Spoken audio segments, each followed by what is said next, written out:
Hello kids, welcome to grade 9 geography class. In today's class we are going to discuss chapter number 6 which is characteristics of the population and आज का जो session है वो है session number 4. The age composition of a population refers to the number of people in different age groups in a country. It is one of the most basic characteristics of a population. तो age जो composition है population का वो किस चीज़ को refer करता है? वो रेफर करता है कि नंबर ऑफ पीपल कितने होंगे डिफरेंट एज ग्रुप्स में इन अ कंट्री. तो एक कंट्री में लेट्स से इंडिया में डिफरेंट एज ग्रुप के like up to 30 years age group के एंड देन अबव 30 इयर्स या फिर 40 इयर्स अबव 40 इयर्स किसी भी एज ग्रुप में कितने लोग हैं वो जो है वो है हमारा एज कॉम्पोजिशन. क्या पॉपुलेशन का कितना किस एज में लोग कितने हैं किस तरीके का कॉम्पोजिशन है यंग लोग ज़्यादा हैं या फिर ओल्ड लोग ज़्यादा हैं वो देखने के लिए काम आता है. जैसे अगर हम लोग अपने इंडिया की बात करें तो यहाँ पे यंग जनरेशन ज़्यादा है एंड अगर जापान की हम लोग बात करें तो वहाँ पे ओल्डर जनरेशन बहुत ज़्यादा है. तो इस तरीके से जो एज कॉम्पोजिशन है वो बताता है कि ज़्यादा पॉपुलेशन यंग है या ओल्ड है तो किस तरीके का वो कंट्री होगा उसका भी थोड़ा इफेक्ट पड़ता है क्योंकि यंग जो जनरेशन है वो अच्छे से काम कर पाएगी. सो जो एज कॉम्पोजिशन है इन सब चीज़ों के लिए बहुत मैटर करते हैं एंड ये एक जो एज कॉम्पोजिशन है वो मोस्ट बेसिक कैरेक्टरिस्टिक है किसी भी पॉपुलेशन का. To an important degree, a person's age influences what he needs, buys, does, and his capacity to perform. तो एक extent तक it is an important degree कि जो एक आदमी की जो एज होती है वो इन्फ्लुएंस करती है बहुत सारी चीज़ों को कि उसकी ज़रूरतें क्या होगी and what will he by what will he need वो करेगा क्या एंड उसकी कैपेसिटी जो परफॉर्म करने की. सो लेट्स से एक हम लोग एग्जांपल लेते हैं एक 30 इयर्स का अगर कोई there is somebody who is 30 years of age and then कोई 65 की एज का है तो उनके जो चीज़ें वो बाय करेंगे वो भी डिफरेंट होंगी. जो 30 इयर्स के हैं वो उनके जो चीज़ें होंगी खरीदने की वो डिफरेंट होंगी उनकी जो लाइकिंग्स होंगी वो डिफरेंट होंगी. वो जो करेंगे अपने रिक्रिएशन के लिए वो मूवीज देखने जाएंगे या फिर कोई क्लब में जाएंगे. But the person who is 65 years old उनकी जो लाइकिंग्स होंगी वो बहुत डिफरेंट होंगी. वो हो सकता है कि मंदिर में जाएं ज़्यादा. तो इस तरीके से बहुत टू एन एक्सटेंट ये सारी चीज़ें मैटर करती हैं कि जो पीपल हैं डिफरेंट एज की वो क्या करेंगे वो क्या खरीदेंगे एंड इन सब चीज़ों से बहुत डिफरेंस पड़ता है. कोई ब्रांड होती है वो ये सारी चीज़ों पे देखेगी कि जो पॉपुलेशन है वो किस तरीके की है. The number and the percentage of a population found within the children, working age and aged groups are notable determinants of the population's social and economic structure. तो जो number है and percentage of एक population का जो है किसी भी जगह जो रहते हैं working age है aged groups हैं ये सारी चीज़ें जो हैं वो नोटेबल डिटर्मिनेंट्स हैं पॉपुलेशन की जो सोशल एंड इकोनॉमिक स्ट्रक्चर है उसका. तो ये सारी चीज़ें भी बहुत ज़्यादा इम्पोर्टेंस रखती हैं कि किस तरीके से जो डिफरेंट एज ग्रुप्स हैं पॉपुलेशन में क्या डिटर्मिनेंट्स हैं उसके एंड उस तरीके का सोशल एंड इकोनॉमिक स्ट्रक्चर भी होगा. The population of a nation is generally grouped into three broad categories. Children, which is generally below 15 years, they're economically unproductive and need to be provided with food, clothing, education and medical care. तो जो तीन category हैं population की किसी भी nation में वो generally broad तीन कैटेगरी में डिवाइड किया गया है. फर्स्ट है चिल्ड्रन जो जनरली बिलो 15 इयर्स की एज के होते हैं.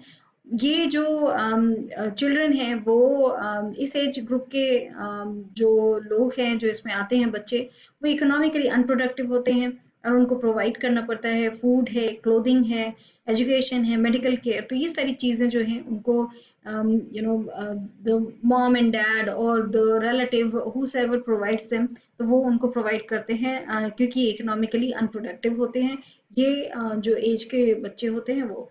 देन उसके बाद वर्किंग एज है 15 to 59 years. They are economically productive and biologically reproductive. They comprise the working population. तो जो 15 to 59 years की एज है that age is the working age. And in this age जो लोग आते हैं वो हैं इकोनॉमिकली प्रोडक्टिव हैं बायोलॉजिकली रिप्रोडक्टिव होते हैं वो एंड वो कंप्राइज करते हैं जो वर्किंग पॉपुलेशन होती है किसी भी कंट्री की वो यही पॉपुलेशन है 15 to 59 years. Now age जो है above 59 years, they can be economically productive though they and may have retired. They may be working voluntarily but they are not available for employment through recruitment. तो जो लोग हैं जो above 59 years हैं, ये हो सकता है इकोनॉमिकली प्रोडक्टिव हो, दो वो रिटायर हो गए हों फिर भी इकोनॉमिकली प्रोडक्टिव हो सकते हैं, वो कुछ they might be working some other ऐसा काम कर रहे हो जिसमें इकोनॉमिकली प्रोडक्टिव होंगे, and they might be working voluntarily काम कर रहे होंगे, बट वो एम्प्लॉयमेंट थ्रू रिक्रूटमेंट उससे उसके लिए वो अवेलेबल नहीं होंगे. The percentage of children and the age affect the dependency ratio because these groups are not producers. तो जो percentage of children है and the aged जो group है वो affect करता है dependency ratio पे, because ये जो group है वो producers नहीं हैं, they are dependent on somebody, so that is why जो ये group है वो producers नहीं है. इंडिया का एज स्ट्रक्चर जो है वो हम देखें तो एडल्ट्स जो हैं विच इज़ 58.7% है, तो वो सबसे ज़्यादा हैं, एंड जो ये एजेड लोग हैं वो कितने हैं, वो है ओनली 6.9%, एंड देन चिल्ड्रन जो है वो 34.4% है. Sex ratio is defined as the number of females per thousand males in the population. This information is an important social indicator. तो जो sex ratio है, which is male and female का sex ratio जो होगा, वो क्या define करता है, वो number of females कितने हैं per thousand male in the population. तो per thousand male कितने female हैं country में, वो दिखाता है sex ratio. और जो ये इंफॉर्मेशन है वो इम्पॉर्टेंट है, सोशल इंडिकेटर है, बिकॉज किस तरीके से वहाँ पे जो फीमेल हैं वो किस कंट्री में किस तरीके से रखी जा रही हैं. हमारे यहाँ फीमेल की पॉपुलेशन कम है, रेशो कम है, बिकॉज हमारे यहाँ कुछ स्टेट ऐसे हैं जहाँ पे फीमेल अगर पता चलता है कि somebody is pregnant and female है, चाइल्ड दे बेयरिंग, तो उनको तभी मार दिया जाता है या अबॉर्शन करा दिया जाता है. सो दिस इज वाई हमारे यहाँ जो सेक्स रेशियो है वो इफेक्टेड है, बिकॉज ऑफ जो सोशल हमारे यहाँ जिस तरीके की चीज़ें चलती हैं उसकी वजह से जो हमारे यहाँ फीमेल की पॉपुलेशन वो मेल की तुलना में कम है. It measures the extent of equality between males and females in a society at a given time. The sex ratio in the country has always remained unfavorable to females. तो ये जो sex ratio है वो क्या measure करता है? It measures the extent of equality जो है between males and females किसी भी society में at a given time. तो वो equality किस तरीके की है? Male and females are considered equal या फिर उनके बीच भेदभाव किया जाता है? जो हमारे यहाँ सेक्स रेशियो है हमारी कंट्री में वो हमेशा ही अनफेवरेबल रहा है फीमेल्स के लिए. सो ये हमारे यहाँ सोशली हमारे यहाँ माना जाता है कि I know if you have a boy तो वो ज़्यादा अच्छा है because he will take care of you, and girl will not take care of you, and that is why ये जो सोशल जो स्टिग्मा है वो चला आ रहा है, एंड बिकॉज ऑफ दैट जो सेक्स रेशियो है वो कम है फीमेल्स का. Literacy is a very important quality of a population. Obviously, only an informed and educated citizen can make intelligent choices. तो literacy जो है वो बहुत important quality है किसी भी population की. So if you are literate, if you have knowledge, तो आप किसी भी field में हैं काम कर सकते हैं. It's not only कि आप जॉब करेंगे या फिर आप एक पर्टिकुलर काम करेंगे, नॉलेज आपकी कभी भी खराब नहीं जाएगी. तो लिटरेसी जो है वो बहुत इंपॉर्टेंट क्वालिटी है किसी भी पॉपुलेशन की. ऑब्वियसली केवल जो एक इन्फॉर्म्ड एंड एजुकेटेड सिटीजन होगा वो ही अपनी जो इंटेलिजेंट चॉइसेस हैं वो बना सकते हैं. Low levels of literacy are a serious obstacle for economic improvement. तो जो लो लेवल की लिटरेसी है वो सीरियस ऑब्स्टिकल है इकोनॉमिक इम्प्रूवमेंट के लिए, because if people are not literate वो उस तरीके के डिसीजन नहीं ले सकते हैं, they can not take those kind of decision जो एक लिटरेट जो एक पढ़े लिखे लोग लेंगे. So that is why literacy जो है वो बहुत सीरियस ऑब्स्टिकल बन जाता है for economic improvement.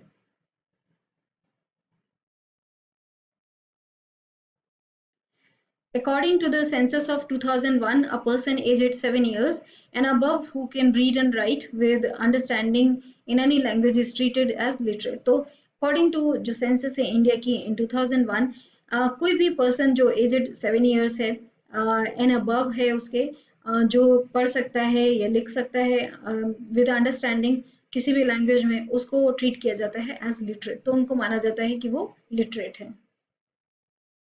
There has been a steady improvement in the literacy levels in India.